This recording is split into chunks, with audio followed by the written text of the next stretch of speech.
Okay, today we're talking about a true phenomenon. An artist who didn't just top the charts, but has, completely reshaped the music industry and become this massive global cultural force. We are talking, of course, about the incredible ascension of Taylor Swift. So, just to give you an idea of the scale we're dealing with, let's start with one number, a billion, with a B. Over $1 billion, that's the revenue from her Eras tour, officially making it the highest-grossing tour in history. I mean, this isn't just a concert tour, it's a legitimate global economic event. And it's not just about the money, though. She's been called one of the most influential artists of our time. And that's so crucial to understand. This isn't just about a pop star. We're looking at a figure who is literally helping to define a cultural era.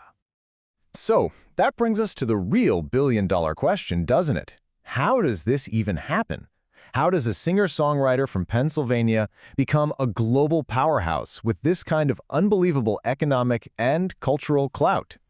Well, the story, kind of like one of her songs, starts somewhere much, much smaller. It all begins with a dream, born on a Christmas tree farm with its sights set squarely on the heart of country music, Nashville. What's just wild here is the sheer speed of her ambition. I mean, think about it. By age 10, she's already performing locally. At 11, she's singing the national anthem at a pro basketball game. And by 12, she's not just singing covers, she's writing her own songs. That drive was there from day one. And this wasn't just from after-school hobby. No, this was a full-on family mission. The decision for her family to pack up their entire lives and move to Nashville, that was a massive vote of confidence. It was a pivotal moment. They were all in. And you know what? It paid off. Big time. By the time she's 15, she is a record deal. Her very first single, Tim McGraw, immediately showed the world what would become her superpower. That incredibly personal, relatable storytelling that felt like you were reading a page straight out of her diary. But if you thought she was going to stay in that country lane forever, well, that was never the plan. Her next big move was a complete and total pop takeover, and it was built so strategically, one album at a time. Her evolution was so deliberate and just brilliantly executed. With Fearless in 2008, she becomes this absolute country superstar. But then listen to Red in 2012, you can totally hear the pop DNA starting to creep in, right? The hooks are bigger, the production is slicker. And then, bam, 2014, 1989 drops, and it's a complete reinvention. She goes full pop, and the entire world goes right there with her. And she gets another Grammy for Album of the Year for it. Okay, so this is the phase where things get really interesting.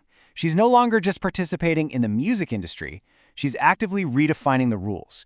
This is about way more than just hit songs. This is about power and taking control. And her dominance is just, it's all in the numbers. We're talking over 200 million records sold worldwide. That is not just successful, that is historically significant. It puts her in the same stratosphere as legends like Elvis and Michael Jackson. It's a level of commercial success that almost no one ever achieves. But selling records is only half the story. She backed it all up with serious critical acclaim. 12 Grammy Awards. And remember, these aren't just fan-voted awards. This is the industry itself, her peers, producers, the experts, saying, yes, your artistry is the real deal, year after year. But this next number, this is the real mic drop. 3 wins for Album of the Year. Now, to put that into perspective, only 3 other artists in history, Frank Sinatra, Paul Simon, and Stevie Wonder, have ever hit that mark. This isn't just about popularity, it's proof of sustained artistic excellence across different decades and genres. Just amazing. So with all this success, all this power, she does something that sends absolute shockwaves through the industry. She decides to re-record her entire early catalog. And why? To get ownership of her own work. And in doing so, she created the phenomenon we all know now as Taylor's version. The logic behind this is so simple but completely revolutionary. The original master recordings, her old label owned them. The Taylor's version re-recordings, she owns and controls them completely. It was this bold, unprecedented power play, a fight for artists' rights that she played out in public, and guess what? She won. And all of this leads us to her final form, so to speak. Because her influence now goes so far beyond music sales and business strategy. She has truly become a cultural icon.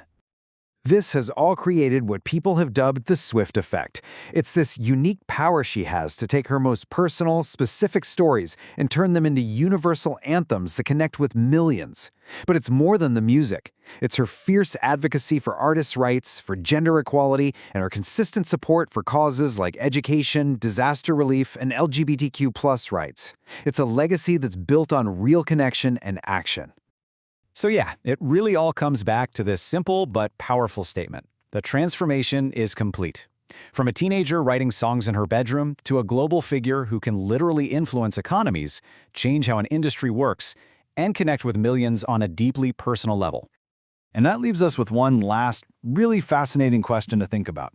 When a single artist can have an economic and cultural impact that actually rivals a small country, what does that really tell us about the power of modern fandom and this new relationship between creators and their audiences? It's something to think about, for sure.